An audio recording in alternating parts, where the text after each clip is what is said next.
Bismillahirrahmanirrahim. Distinguished guests, ladies and gentlemen, good evening and welcome to the Ismaili Center. In celebration of His Highness's the Aga Khan's Diamond Jubilee, 60 years as the 49th hereditary Imam of the Shah Ismaili Muslims, we also celebrate during this Jubilee 50 years of the Aga Khan Foundation, which was established in 1967. His Highness's tireless work has steered the Ismaili community through 60 years of sweeping changes on the global landscape, changes which have seen massive social, political, and economic challenges. This worldwide celebration has brought together the global Ismaili community, partners of the Aga Khan Development Network, and government and faith community leaders in over 25 countries. It's also commenced a year of milestone announcements by the Aga Khan for a global commitment to partnerships based on the principles of ethics in action, peace, and pluralism. This year, as we approach the conclusion of His Highness's Diamond Jubilee year, we will inshallah also see the opening of an academic building in King's Cross, housing 3 international institutions. The center, proudly called the Aga Khan Center, will house the UK offices of the Aga Khan Foundation, the Institute of Ismaili Studies, and the Institute of the Study of Muslim Civilization. These major institutions, located in the Knowledge Quarter of London, will act as learning centers for program enhancement, policy dialogue, education, and the dissemination of best practice in international development. Today we are here to listen to experts on microfinance. Microfinance is defined as a provision of microloans to poor entrepreneurs and small businesses lacking access to banking and related services. The idea is to spur economic development at a grassroots level and lessen what the Aga Khan calls aid dependence. In the process, he is making everyday people more affluent, or at least more self-reliant in many developing countries.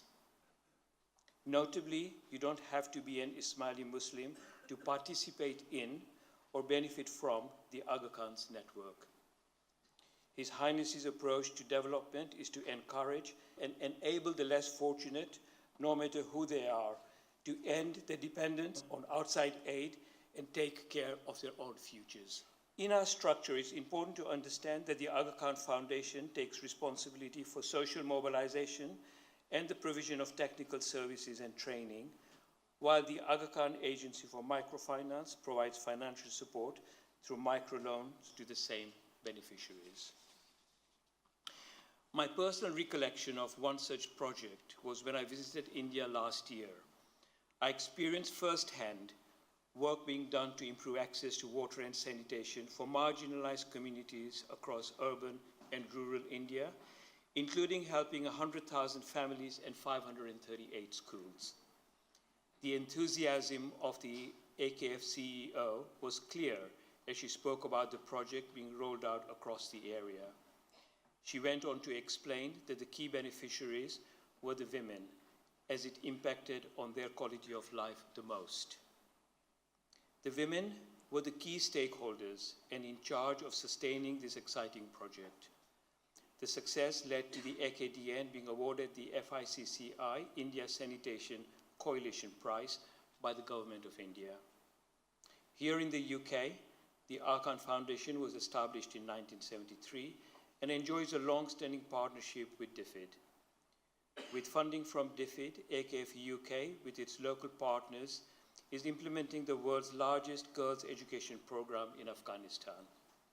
Through DFID funding, AKF has also improved infant feeding and nutrition practices amongst 400,000 mothers in rural Bihar in India.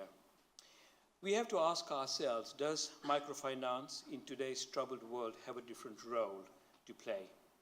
Our jurisdiction has, in recent past, experienced vast migration of refugees from Central Asia and the Middle East. Are these individuals in our European jurisdiction not deserving of a helping hand? There are a number of organizations establishing a space in social finance who do just that. Is there an opportunity for the Aga Khan Agency for Microfinance to look at this needy area, or indeed for the CDC group in creating opportunities for employment? To conclude, 50 years ago, in establishing the Aga Khan Foundation, His Highness made this important statement, quote, "There are those who enter the world in such poverty that they are deprived of both the means and the motivation to improve their lot. Unless they can be touched with the spark of individual enterprise, they will only sink into apathy, degradation, and despair. It is for us who are more fortunate to provide that spark," unquote. Thank you, ladies and gentlemen, and enjoy the evening. Good evening. My name is Maria Largey, and I am the head of financial institutions at CDC, which is the UK Development Finance Institution. We are funded by DFID, which was just mentioned as supporting the Aga Khan Foundation. And DFID is the Department for International Development, so we're based just down the road, actually, near Victoria. And before we start the discussion today, my sort of role, or what I wanted to spend a few minutes doing, is just setting the context of the conversation. And the starting point, I think, is really around what is microfinance and what we're talking about. And I think, Mr. President gave a good definition, but I'm going to expand on it because I think it really isn't just about microloans. I think it's the provision of financial services to underserved markets. And products such as savings, as insurance, as remittances are just as important. But why does any of this matter? And the fact of the matter is that a vast part of the population still has absolutely no access to formal financial services. Globally, that's a 50% number, but if you look at the emerging markets where most of us are focused, you're talking about 80% in sub-Saharan Africa and 65% in India. And why is access to finance so important? Now, there isn't a lot of empirical evidence to say that microfinance or financial inclusion is directly correlated to alleviating poverty. But we do know that when microfinance or financial inclusion creates inclusive financial systems, that there is multiple effects. And most of it is around empowerment and around protecting against vulnerability, but also making productive, enhancing investments. So creating jobs, creating businesses. And we all know that that has an impact across an environment and a community.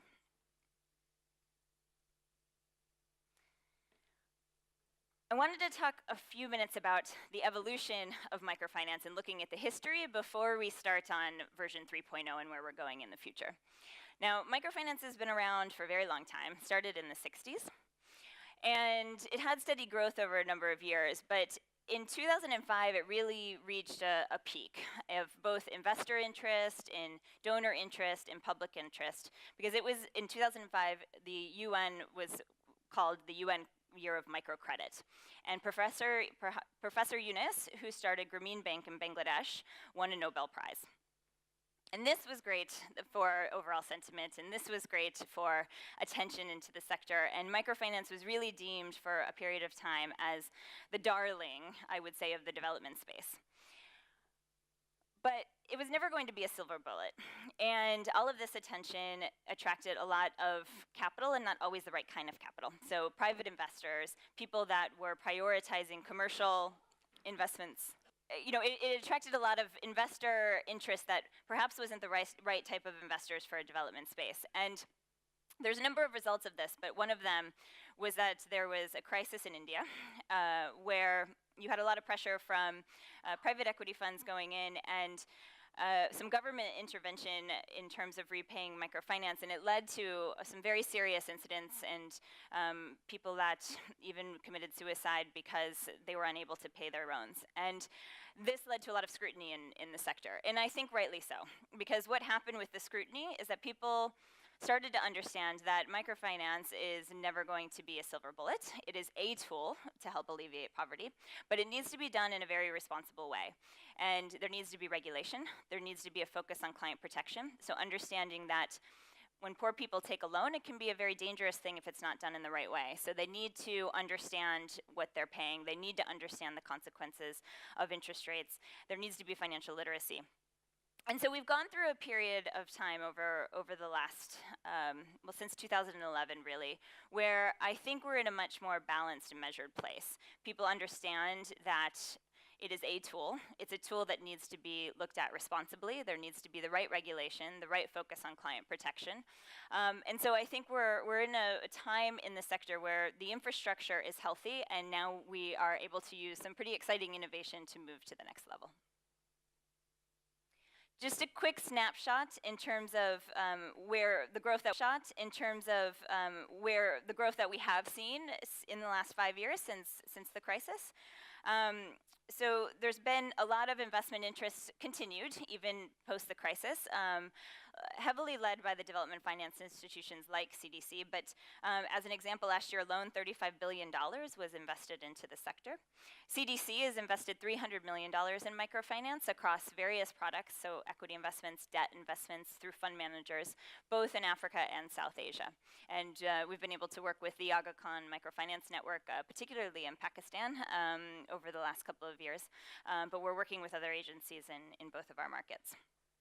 And you have seen a correlation to the increase in financial inclusion during that same time period. So between the time period of 2011 and 2014, you've seen formal financial inclusion move from 51 to 62%, which represents 700 million people. So in absolute terms, this is quite a movement. And where do we go from here? I think we'll be spending most of the discussion on this theme, so I won't spend much time here. But I just wanted to point out a few things that I think will be the key to growth looking forward for the sector. The first is around product diversification. So I sort of opened with this, that it's not just about loans, it's about savings. But I think we're in a period where using technology, which is my second point, we can really offer our clients a more robust range of financial services, which is good for the client and to protect them. Financial institutions like microfinance institutions to have a healthy balance sheet by having deposits as well as lending. Technology will be the big theme, no doubt, in our discussion today, and I look forward to it because I think there's pros and cons, and I think technology will absolutely be one of the tools to addressing the affordability and the accessibility issues when it comes to financial services. But in some instances, we're running before we've learned to walk, and I think there's a lot we still need to learn. So we'll discuss that more later. The third is around partnerships. So you are seeing players in the segment integrate quite more. So you see large banks buying microfinance institutions and using them for distributions. You're seeing microfinance institutions become fully fledged banks. You're seeing mobile network operators trying to do digital lending. So integration of diversified financial services partnerships, this is going to be the key to reaching the people that need it the most in the poor areas, because otherwise it's just not affordable. It's too expensive for microfinance institutions to do it alone. Regulation, when done right, is extremely helpful. So we've seen, like in India, a very thought-through regulator helping the environment, protecting the clients, setting up credit bureaus, making sure that clients can't borrow from multiple providers. Sometimes regulation is not so thought through, and then it's not so helpful for the ecosystem, which we see sometimes pre-election. For example, we saw in Zambia where in order to get popular votes, the regulator put in interest rate caps, which made it prohibitive for the microfinance institutions to exist. So it needs to be done in a thought-through way, but it will be key to moving forward. And finally, capital. We need to see continued investor interest, but I think the key point here is it needs to be the right investor interest. So people that are mission aligned, people that are not putting too much pressure on short returns, people that are keeping the client, the poor people that are being excluded from these services at the forefront of mind. So I think I'll stop there and hand it over to Jesse to give a bit of a view on what the Aga Khan Microfinance Agency is doing particularly.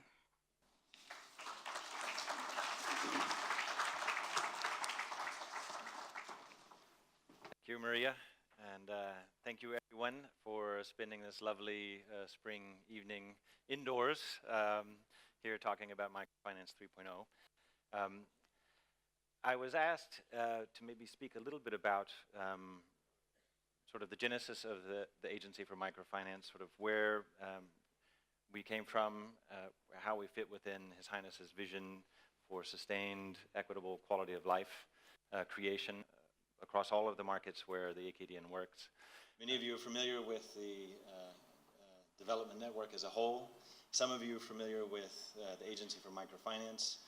A few of you, who I won't call by name, but I'm sure you'll make yourselves known, were instrumental in actually building the foundation that became the Agency for Microfinance, or around which the Agency for Microfinance was created by His Highness in 2005.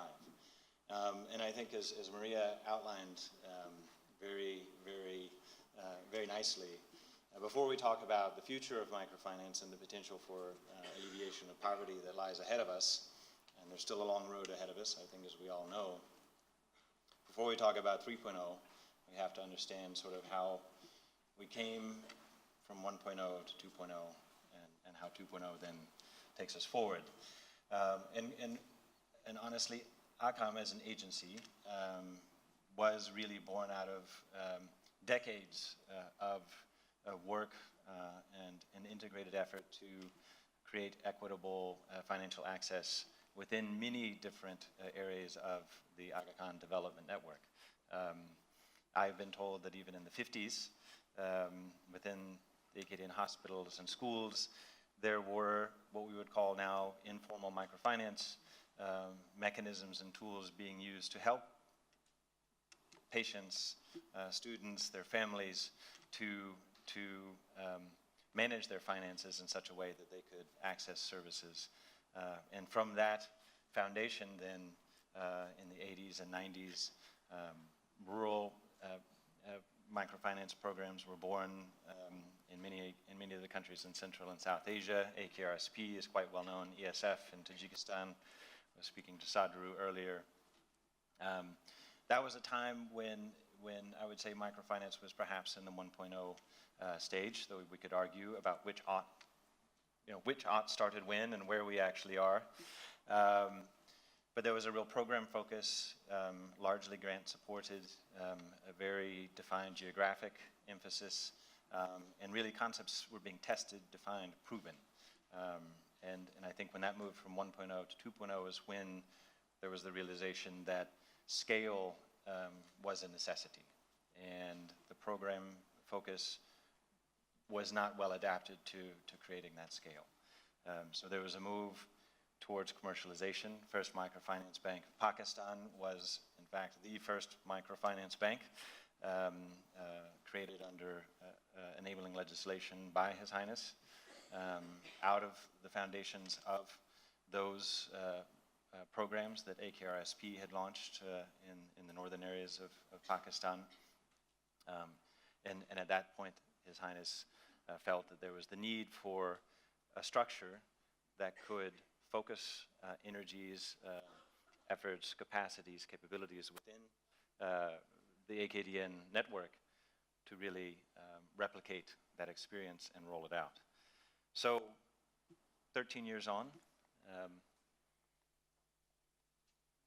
we've accomplished a few things, I would say. We built on the foundation that was there further.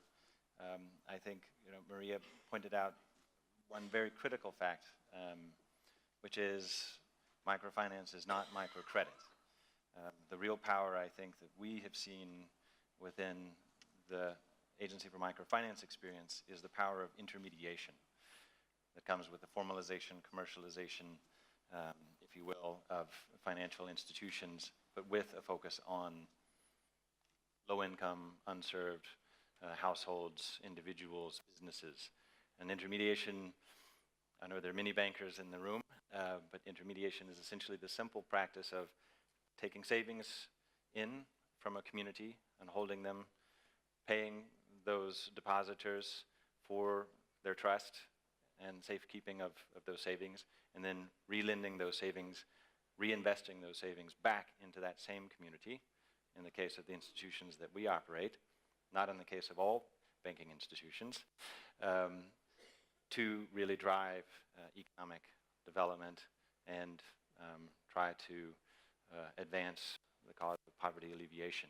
We're privileged as an agency to be working in concert with the range of capabilities that exist within the development network, including the Aga Khan Foundation, including health services, including education services, where we try to align those financial services that we deliver to maximize their impact. Now, as we move forward, we, as I think all who operate in this space, and as Maria introduced, are facing the challenge of how do we move then from a focus on institutions, building strong, well-governed, stable, sustainable financial institutions that are dedicated with a specific mission and purpose, to creating systems that will more broadly impact in positive ways, as we would promote, the efforts to foster economic growth and alleviate poverty. And that is the challenge. That is where we as an agency are focused now. We are at multiple levels focusing on harnessing the power of digital, harnessing the power of new technologies, of new partnerships, learning from our past successes and our past challenges, of which there have been many, but many overcome, to really drive that possibility forward. At the agency level, that means that we, from our roots as really an agency that concentrated on greenfielding microfinance institutions as a vertical, if you will, are now trying to learn how to systematize that knowledge, that learning, that capacity as a horizontal across and in partnership with the many other agencies and operations of the Aga Khan Development Network and beyond with other partners as well, to become more of a facilitator, an enabler, a catalyst for those types of innovations and deployments using the new technology and business models. And with our entities, the institutions that are at the base of the agency, that the agency has been focused on historically, catalyzing and growing, many of those are now mature, and so they're graduating, if you will, to become co-investors, or we are co-investors with other partners, including the Aga Khan Fund for Economic Development, which is the commercial development arm of the AKDN, but also other investors as well. And in Pakistan, we are co-invested now with HBL as the leading shareholder in First Microfinance Bank of Pakistan, Tajikistan, another mature regulated bank, which is a microfinance small business focused bank, co-invested with ACFED there as well, and in Madagascar, which I'll be speaking about in a moment. Which Madagascar is interesting because it represents what I would call a light legacy institution, and we have seen a real opportunity to accelerate digital transformation because of the light legacy footprint of that institution, which has a license to intermediate deposits and loans, has a foundation of operations in that country, has a brand recognition and a trust, and perhaps most importantly, data and a track record of service to clients, which we'll talk about perhaps later. And on that note, with Madagascar, it is a living example of I think, what we could see as the promise of Microfinance 3.0. 1 week ago today, I'm very pleased to say, we went public with the announcement of a partnership effort with Orange Money, which is a major mobile money payment systems operator in Madagascar, to launch one of the first, I'm told by colleagues at CGAP, examples of a microfinance institution-driven, fully digital, inclusive finance partnership.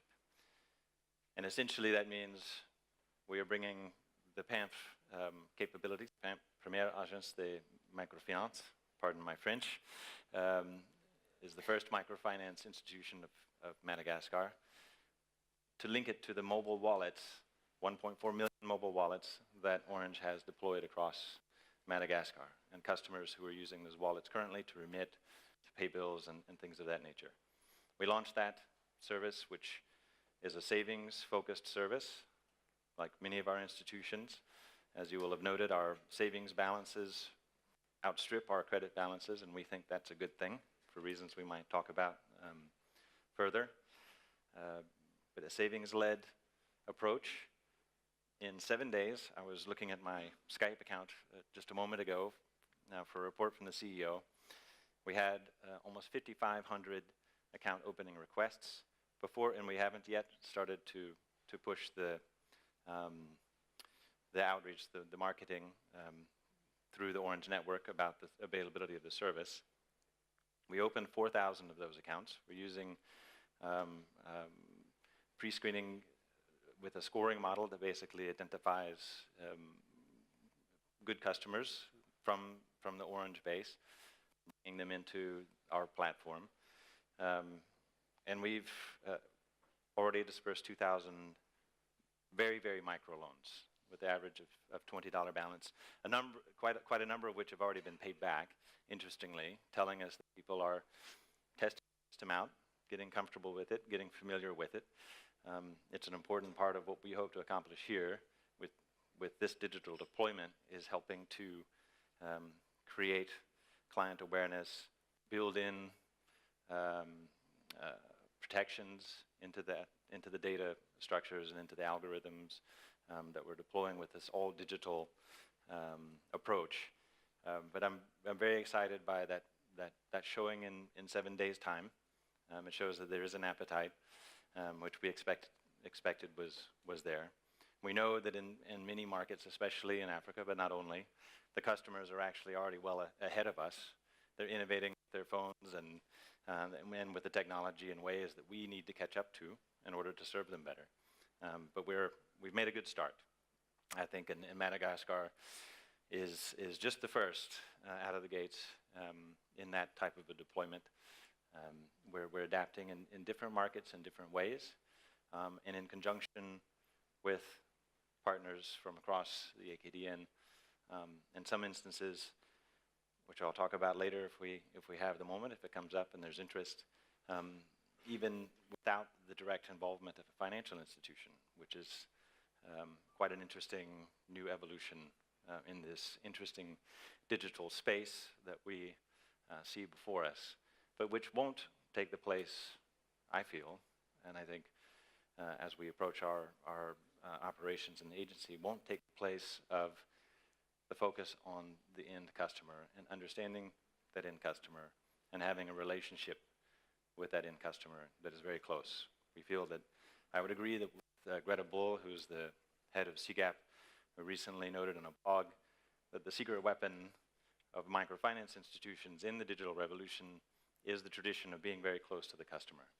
And if we can maintain that and build from that, then perhaps there is some promise still ahead of us. So with that, I'll close, and I guess we'll go to the next stage. Thank you.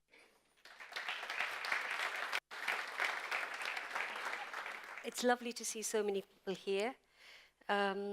So what I'd like to do is to start a conversation following your presentations, and also maybe just expand it a little bit, because I come to this as a sort of not an expert, but somebody who's sort of vaguely known about both the romance with microfinance and then as you said, it was never a silver bullet, and the fall from grace. And so just sort of, what a common person who's interested in. And then I'll ask you we'll get some more technical questions, if you like, and open it up a bit. But that was very, very interesting. One of the things that I wanted to know, just for myself, is why would banks do this? What do they get out of it? Clearly, that's a question for me. I mean, just information. Well, I mean, I think there are a number of different ways you could look at that question. Microfinance itself was a disruptive technology in the beginning, whenever you say that beginning was. And it was a disruptive technology in the sense that banks, the way the banks were configured at the time, the way they looked at risk, the way their operations costs were structured, could not feasibly serve Exactly. a small borrower. And I think that people like Dr. Yunus, Sir Faisal Abid, His Highness, certainly, were innovators in determining how to change those configurations around the cost of delivery, around understanding and identifying risk, So and they around were, funding they that were an allowed it to work. alternative at the time, weren't they? An They were alternative, an alternative to the normal availability through the established system. So the question, and I've been reading up with some of the critics of microfinance who seem to be suggesting that one should always look out when an alliance forms between what was essentially an alternative system and the traditional financial established system. And I'm of the left, so I'm always very suspicious when banks get very interested in something. indeed. But maybe that's unfair. Maybe there is some. Is it that they feel they have a social responsibility, or do they have a long view of profit? Yeah, no, I mean, I'm sure there are some banks that have a social mandate, and that's why they do that. I don't think this is the majority. I think, though, some forward-thinking banks see it as a distribution, right? It's a pipeline of a new client segment.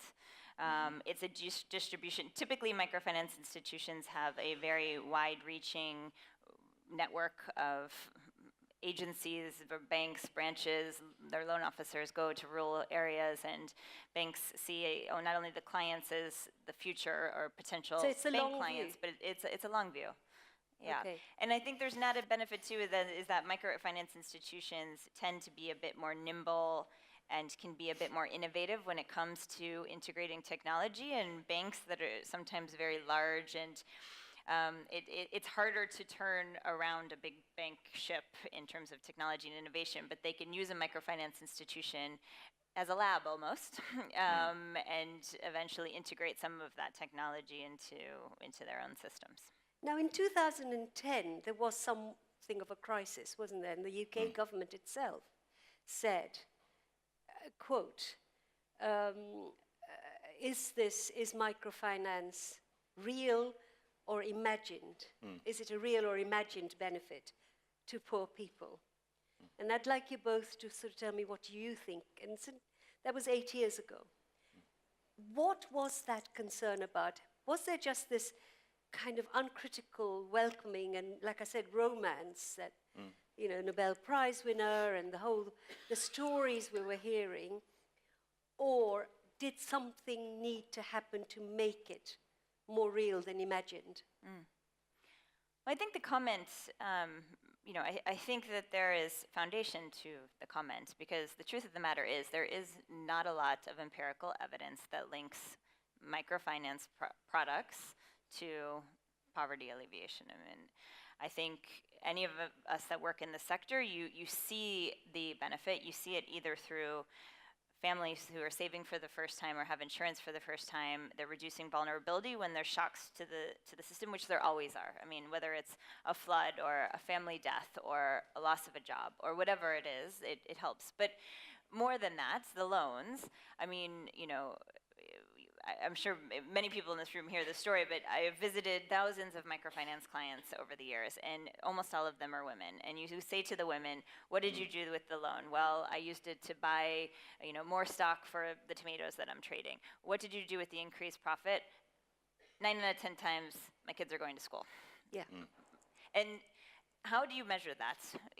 You know, this is not something that's going to show up in the numbers, the empirical evidence, but it is one way to help boost up a family's economy, right? And that has value in my mind. And I would agree. I would also say that I think there is some differentiation. Microfinance is a very broad term and very broad definition, which can go, you know, from very, very small loans targeting very poor people, which really goes more to resilience rather than helping them to find their way out of poverty, it helps to protect against those shocks. Microfinance can also include what most people would consider small business loans, which do, I think the empirical evidence in small business does begin to show. So how micro is micro then? Well, the whole range, quite frankly, can go from $10 to $200,000. Okay, so the depending on the micro market. covers a spectrum. Quite a spectrum. Okay, yes. well, that's something I've learned. But the other, there was a very interesting statistic last week or the week before, that absolute poverty in the last 10 years has dramatically reduced globally. A really quite substantial number. I can't remember the exact figure. Do you think the microfinance was a part, or did it play a part in that? I mean, so when you think about the target segment of microfinance, it doesn't matter if you're talking about the $10 loan, certainly not the $200,000 loan, and that would be more of a small business. But giving loan to people is not for the ultra poor. Sorry, it's not? Is not for the ultra poor, I would say. the You know, so indigent, there's a bottom of the pyramid that loan would just be dangerous, right? Putting them into financial debt, not equipped for that, right? It needs to be. An individual needs to be in a place that they already have productive use for the capital, and that's where a lot of the work that people like DFID and the Aga Khan Foundation, are targeting a segment that microfinance through other interventions that microfinance wouldn't be appropriate for. So microfinance, I'm sure, played a role in the grand scheme of things. But if you're talking about, sort of the bottom of the absolute poverty, Okay. my view is that it's not the strongest contributor. But Yeah, disagree. And I couldn't argue with that. I mean, I think the interesting thing is that you could certainly quantify trillions of dollars in resources that have been intermediated that would otherwise have been not efficiently taken in and reinvested back into those communities across the world. Impact those trillions of dollars has had, causality is very difficult. It I is would agree. Well, I was looking at the CARE International guidelines, microfinance guidelines, just before I came. And they are very impressive. I don't know if you've seen the manifesto. And it made me feel a little bit more reassured that perhaps this wouldn't have been what you'd have seen 10 years ago. But they have really very, very carefully considered client rights, autonomy, effects. But here's a story. I was in Uganda in February. I returned to my old country after 45 years to make a radio program. And I met a woman selling, did you say tomatoes? I did. It was tomatoes. Yes. She was selling tomatoes. did I say tomato or tomato? I don't know. You said tomatoes. I said I think there's a song about that. we could sing it. And so I talked to her for a while, and she was young, she was a widow, her husband had died of AIDS. And what was very interesting is that she talked about the ecology of the family and the village. That in her experience, once she started kind of slightly rising above utter destitution, the family wasn't happy. She was becoming different. She was becoming empowered. So the family kind of rejected her in-laws. And then the village started becoming more envious or whatever the thing was. She moved. She had to move to the capital. And I was quite interested in that she didn't regret what had happened in her life, but she had lost her place in the village. And I was quite interested in how the good can sometimes produce, especially if it's a woman, and if most of the empowerment is going to women. But that's a side. There are two other very quick things before we open up. One of the criticisms, I don't know if you've read Ha Jun Chang, who is an economist in Cambridge, UK, who's a very interesting thinker. And he wrote about his anxieties about microfinance, not in terms of the help and the, giving people their lives back sometimes. But what he said interested me. He said, in a way, this is neoliberalism, neoliberal economics in action. Instead of getting governments to take a collective approach, to take a welfare approach of their communities, what we are saying, what you're saying, is uplift yourself, yeah? And it's based on the individual. In a way, it's the Reagan-Thatcher thing, which I was really interested in. I don't know what you two have to say about that. Any validity there? I mean, I think in certain instances that has been the implication. I mean, even if we look at the case of Bangladesh, where really some of the early disruptive innovation came from and the real promise emerged,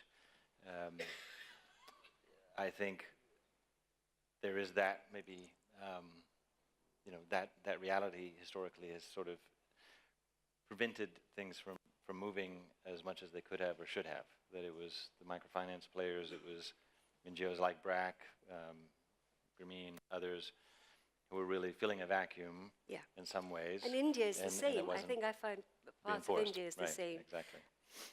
Is there any work being done here now that we have very, very poor people in Britain, particularly in Britain? Is there any, I mean, I've never read anything about it, but is there microfinance help available to the very poorest here? Well, Grameen started in Scotland, and also some areas in the U.S., I think, including New York. New York, Queens, I think, in particular. But it hasn't been wildly successful. I mean, I think there's all sorts of reasons for that. I mean, the scalability of microfinance in emerging markets has been what it is because such a small loan can make such a difference, right? The loan amounts, the micro definition here is very different. And I suppose poverty. Yes, exactly. We're talking about different kinds. We're talking about different calibers, and what you can do with that for productive purposes, you need far larger loans. So it very quickly turns into more of a small business loan, which comes with, well, that could be a whole nother discussion, but comes with a whole slew of added complications and risks for investors and for the lenders. So there's been efforts. And derivatives of, I would say, but nothing that has been wildly successful. Though maybe it might be. I'm not as familiar with the UK, but in a past life, I worked with one of an affiliate of one of the major U.S. community banks, and one of their affiliates continues to operate the Center for Financial Services Innovation, and they have a tremendous focus on what they call financial health. And remarkably, especially during the height of the financial crisis in the U.S. and, pick your years after 2007, 2008, the degree of exclusion in terms of U.S. adults who didn't have access to a bank account reached as high as 30%, which is quite remarkable for what we consider one of the most developed financial systems in the world. And whether it's a response of microfinance, I mean, the Center for Financial Services Innovation, or Inclusion, sorry. Innovation is here, inclusion is there. They have the same acronym. Have really focused on working with players like Visa, like MasterCard, to deploy those tools, which are well aligned with digital channel delivery in a responsible way, because we all know very well that credit cards and credit can be and the subprime mortgage thing. Exactly, destroyed very irresponsibly, but deployed in a responsible way, that effectively becomes a similar mechanism or a similar tool for low-income or excluded families to access finances in an emergency or to invest in a business, small business, what have you. And just, this is again, to inform myself, the whole technological thing you were showing us in Madagascar, are they trained to use the technology? Are they self-trained? I think they have the initial training. So we're following the users. So there's already 1.4 million users who of these wallets. Already efficient. They know how to send and receive money, And we know that payments, I mean, there was the recent study from M-Pesa that showed that just the impact of M-Pesa, which for most of its history until fairly recently had no credit or savings elements to it, just the impact of M-Pesa moved some 200,000 Kenyan poor, low-income households out of poverty, which is 2% of the population, and that was just on payment efficiencies and connections, so sending money home, basically. So we see that in places where the mobile wallet operators and the payment service operators are deploying. The customers, low-income households are very savvy at understanding That's just something so, that works better that's than what they're probably using the most now. exciting thing I've heard Exactly. tonight, because I'm hopeless. I cannot do internet banking. I cannot do Well, internet banking is terrible, I'm sorry. yes. Just- I agree. So this is fantastic that the low-income groups have. And it's typically on a very, and maybe that's why internet, I'm not a huge fan of, I mean, UPS, don't get me started. But a feature phone, very simple interface on a USSD channel, you know, very straightforward, very clear, send money, yes, no, amount, what's the number you're sending it to? It's very straightforward, very usable, very user-friendly, not complicated. And is it the young people in the family who first pick it up, or? It depends. Oh, I mean, we fantastic. often expect that to be the case, but it's not always the That's case, great. which is quite interesting. So there are certain things I'm very stupid, and I could learn from the people. The learning curve for all of us Oh, is no. steep on Any this one. questions from the audience? I know there was just a gentleman there who had one already. I come particularly from a country that benefited a lot from microfinance, Syria. And I've studied it at some point. It's very impressive, the amount of, I would say, progress that has happened and the results that we are talking about today. The picture that you painted today is really bright, and I'm sure that there is a lot of success. But maybe you can shed a little bit of light on some of the challenges that face microfinance today. Is it for both the speakers? Yeah? Okay. Why don't you start, Marie? Yeah, so plenty of challenges, and in a way, a lot of the opportunities are the challenges. I mean, if I put up the opportunities on that slide, and I have one that says challenges, I did recently, and actually there's a lot of overlap. So, you know, what do I mean by that? So if you look at technology, so technology is you know, part of the issue with microfinance in less dense populations. So microfinance has worked extremely well in South Asia and Latin America, and a big part for this is that population density allows you to reach millions of people at your doorstep. Go to Africa, and it's much more challenging because it's very expensive to reach everybody in the rural areas. To service that loan, to physically reach them, it's expensive. Now, technology will absolutely be the way that we address this and that we leapfrog some of the issues. But some of the technology that's being used is a bit worrying. So one of the things people are piloting quite a bit is digital lending. So using credit algorithms to detect credit scores, and that's how much you decide, you know, how you give credit. Now, this is dangerous for all sorts of reasons. I mean, part of it is you could lose the touch with the client, and microfinance works very well because you are constantly seeing the people, you're understanding that they can repay, you're seeing their businesses grow. Now, technology, what that should do is not make you have less time with that client. It should make you use that time with the client smarter. Yeah. So you should be, as opposed to processing paperwork and, you know, spending time onboarding, what you should be talking to the client about is what other products do they need, how else can you help them with their businesses, do they understand the interest rates, financial literacy. But there is a risk that you lose that. And then there's an even bigger risk that these credit algorithms get a bit too clever and start baking in biases to certain populations, genders, backgrounds, and, you know, so this is a big risk. I think regulation is another one I kind of alluded to, but, you know, some regulators are very supportive of the growth, and some actually can handicap a sector if they aren't very thought through. And capital is the other one. I mean, I think a big risk to the sector is the type of investors that Well, continue that was going look to at be this one of my space. questions. Yeah. Who are these investors? Good guys or not so good guys? Yeah, Jesse should take this one since I'm an investor, so you can take it. No. Maria's with the good guys. She's the good guy. Are there others, though? Well, I mean, I think if we go back, again to the 2.0 period, I think one of the things that marked sort of the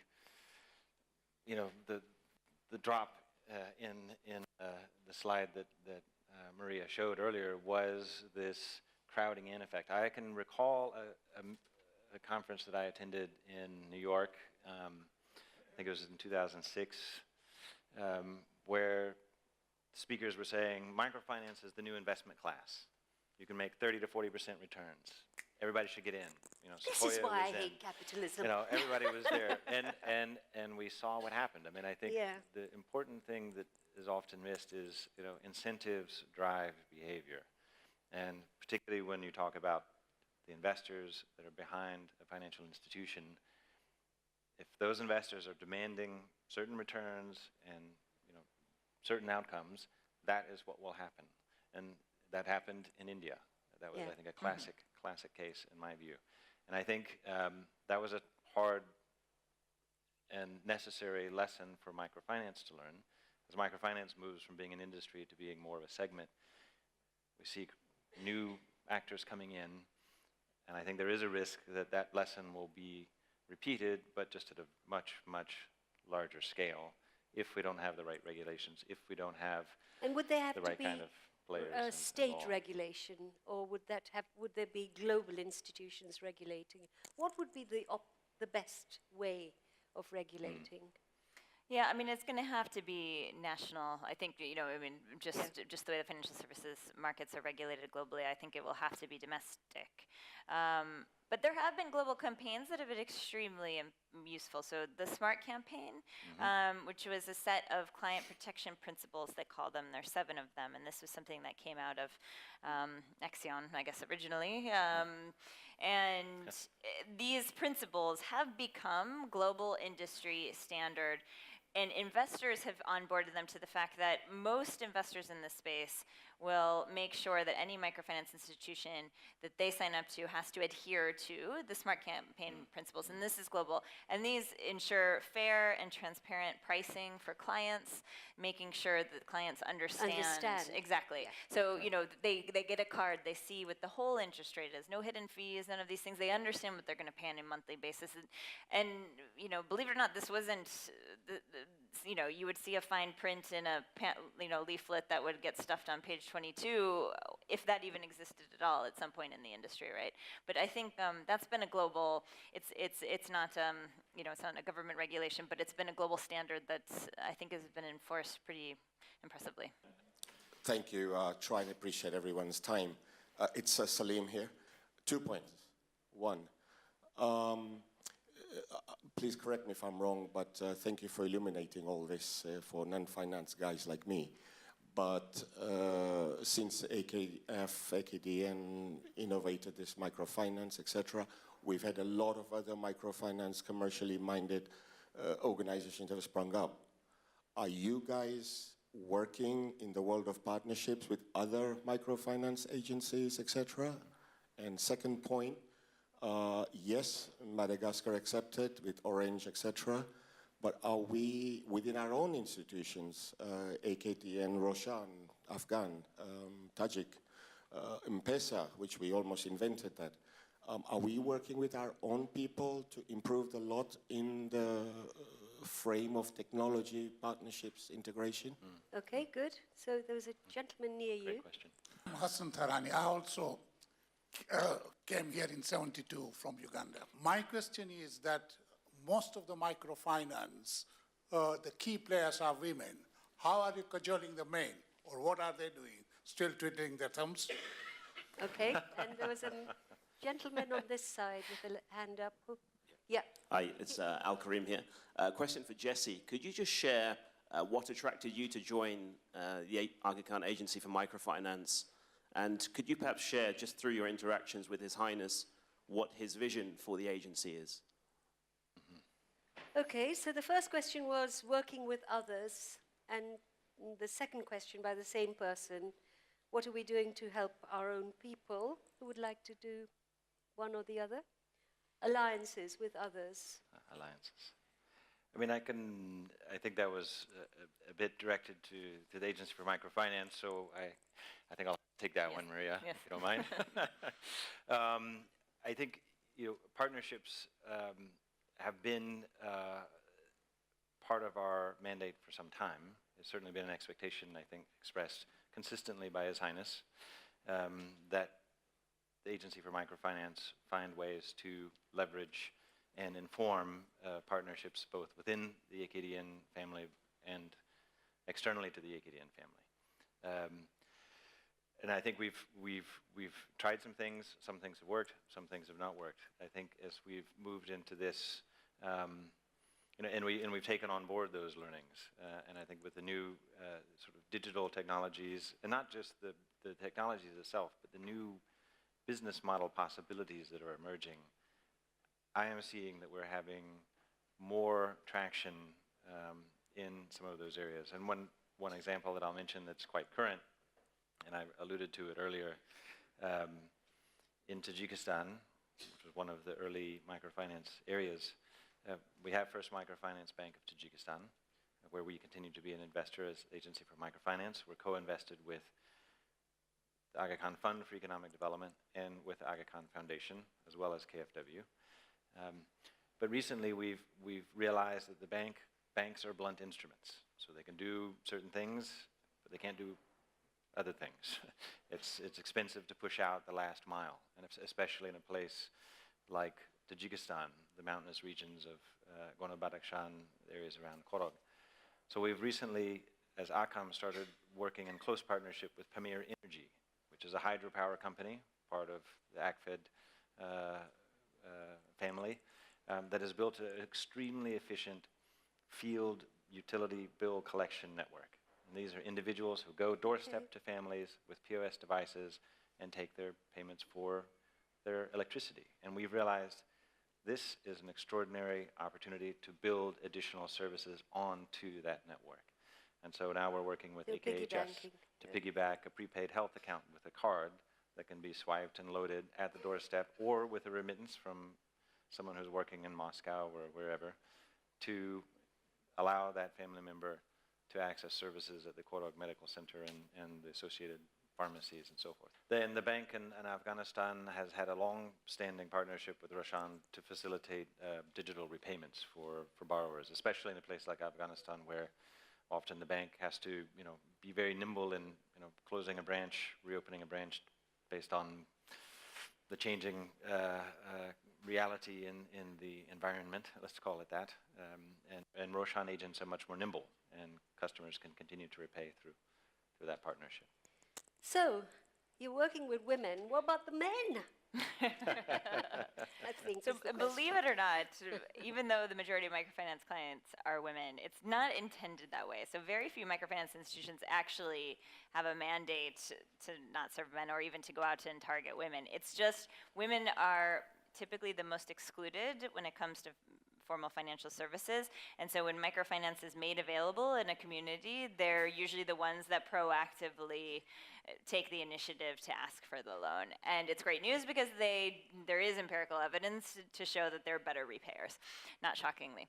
So this is the genesis, is the answer. And in most microfinance starts with a group loan product, and what the group loan is a group of people in a community. They take out a loan and they co-guarantee each other's loans because there's no collateral. This is a very communal methodology that also, I think, biases itself towards women. I bet you these mums are still favoring their boys. Yes, I'm sure. So one they way are. or the other. That's true. The males are getting more than their share. There's no getting I around bet that, you. is there? So the very specific question about the foundation and the work you do, and what His Highness's vision is, I mean, it's a big question. Requires a short answer. Yeah, I mean, we can certainly talk at length after the event, but I mean, I think His Highness's vision, certainly for ACAM, has always been constant, which is ACAM is an agency within the family of agencies whose job it is to find innovative applications of accessible financial services to drive towards that sustained quality of life delivery goal. And that is the job of ACAM as an agency, and that job flows to the institutions that ACAM has been involved in establishing and developing, and increasingly also looking at how to take that red thread of access to finance and the powers of choice and control and the tools for poor and excluded people to achieve greater choice, greater control in that search for sustained, enhanced quality of life. Drawing that red thread across all of the work of the AKDN is increasingly now, has always been, I think, part of His Highness's vision, is now increasingly more within our reach from a business model, from a technology innovations perspective. And that's really where we're focused. But His Highness's vision, and I've known ACAM and the AKDN well as an outsider, collaborator, partner for the last 10 or 15 years of my almost 25 years in financial inclusion and microfinance. And I've never had the sense that that has ever changed, that has always been His Highness's vision and expectation. How we, as the professionals who are charged with the duty of delivering on that, how we do that, that is evolving, and we're constantly striving to do that better and more completely. So we're running out of time. I have just one final question to put to you. There is evidence now, and there's a big clamor here, as well as across it's being put into action in some South American countries and in some Scandinavian countries, that actually basic income grants do better than microfinance to uplift everybody. And I wonder if there's been discussion. It was Dr. Jason Hickel who wrote a very interesting paper on this, that why bother with microfinance when you could do the standard, uniform, universal gift, which does more. I don't know what you think about that. Want to take that one, or you want me to? You can take I it. mean, I would say that when we talk about ultra poverty, I would agree that is absolutely true, hands down. Yeah. And I think the research is emerging to show that. BRAC and many others have I mean, I think there's been great examples from within the AKDN network as well, have shown that in many countries, that the conditional cash transfer model works to move people out of ultra poverty in conjunction with access to education, health. So you need a mixed services. economy of that. Okay. And eventually access to financial services. Usually, actually, starting with access to a safe savings account, and then building from that, not leading with credit. So, yeah. Thank you. I'd like now to ask Abid Karmali to come up and close the evening with some final remarks. Well, what I'm going to do is just offer 3 notes of thanks and try and come up with 3 reflections. So first of all, we have to remember that this is part of the Diamond Jubilee Lecture Series. And the focus within the lecture series has been around the spirit of inquiry over the 60 years of imamate. So the first thanks definitely goes to Maria, Yasmin, and Jesse for keeping the lecture in line with the spirit and intent of the lecture series. So thank you very much for that.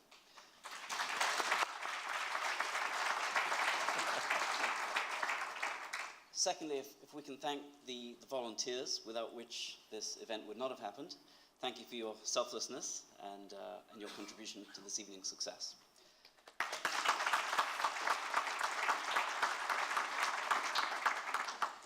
And to the audience, who made a very difficult decision to be here on the hottest evening of the year so far.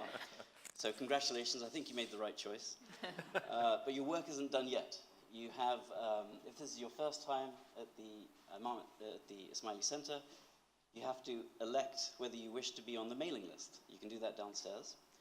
You also have to complete an evaluation form, which is probably underneath you at this point. But please, if you can, fill that evaluation form. That will provide very useful feedback for future events. And if I can offer the last thank, which is a thanks from me, because from a personal perspective, I work in a global financial institution in the city, and I felt tonight it was a privilege to be transported from the city to the village. And you know, it's really interesting to hear, to spend time with people who are involved with investments that have such a material impact on livelihoods and communities. And so that's very refreshing, if I can say. So 3 reflections. I mean, I came here with a sense that over the years, microfinance has been both celebrated and vilified. And I think, you know, Yasmin, thank you for bringing out some of that in the discussion tonight. But I leave thinking quite clearly that, as you said, Maria, the empirical evidence is still, you know, little on the ground. But it's clear that it is transforming the lives of financially excluded people and communities where markets are not the dominant domain. Rather, it's this shared history, culture, social relationships that provide the enabling framework that leads to the success in microfinance, and that could come in the form of increased resilience or empowerment, and that's, I think, a really strong message. The second point is that it's clearly come a long way. You know, the 1970s, the Grameen Bank, that was version 1.0, I guess. We're now talking about, you know, moving from small experimental group-based lending to full-fledged financial service providers going beyond pure credit and into other financial products. And what was really interesting for me was to hear the emerging hallmarks or characteristics of what version 3.0 could look like. So I heard about stronger governance, although not too strong, right? Greater transparency, a focus on responsible lending. And I think most importantly, that the MFIs, the financial institutions, need to stay close to the clients. And I think all of us in the financial sector could take that advice to heart. And then the third reflection is really about the role of the fintech revolution and how that's creating both opportunities and risks for microfinance and for the sector to continue to evolve. And it was great to hear a practical case study, a live transaction, the PAMF, I won't try to read it in French, but you know, a fantastic story, just in fact a week old, in Madagascar, that is beginning to weave these threads together, the fintech revolution and microfinance. And I think it's clear from the discussion around technology that the technology is going to allow some of the financial service providers to move more effectively to deliver the impact that we're all looking for the sector. We also heard about new business models, reductions of costs, improvements in efficiencies, and new partnerships. And I think that's a really good theme for us to close with. So I think it wasn't just me that was transported from the city to the village. All of us, I think, shared in that journey tonight.